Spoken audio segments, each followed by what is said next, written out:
तो जी हाँ दोस्तों, स्वागत है आपके हमारे YouTube चैनल SKBP न्यूज़ में। दोस्तों आप लोग ने देखे होंगे काजल राघवानी का एक छोटा सा वीडियो क्लिप कि वो वीडियो में काजल राघवानी का किस तरह से वीडियो में दिखाया गया है। क्या है इस वीडियो की पूरी सच्चाई हम इस वीडियो में डिटेल में आप लोग को बताने वाला है।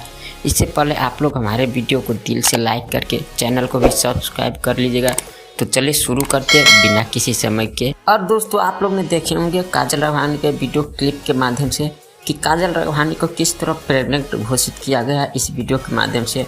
लेकिन दोस्तों क्या है इस वीडियो की सच्चाई, आप लोग जानते हैं वीडियो रियल है या फेक। तो दोस्तों मैं बताता हूँ कि ये वीडियो फेक है, क्योंकि एक साइड में आप लोग सेटअप देखे होंगे कि एक फिल्म का शूटिंग चल रहा है और उसी फिल्म में इस तरह का काजल राघवानी का रोल मिला है, तो इस तरह उनको करना पड़ रहा है।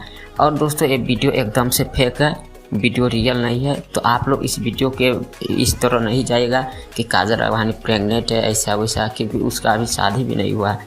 तो ये वीडियो एकदम से फेक है। और दोस्तों आप लोग काजल राघवानी के इतने बड़े फैन हैं तो इस वीडियो को दिल से एक लाइक ज़रूर कीजिएगा। और हमारे चैनल पर नहीं आए तो इस चैनल को भी सब्सक्राइब जरूर कीजिएगा। धन्यवाद।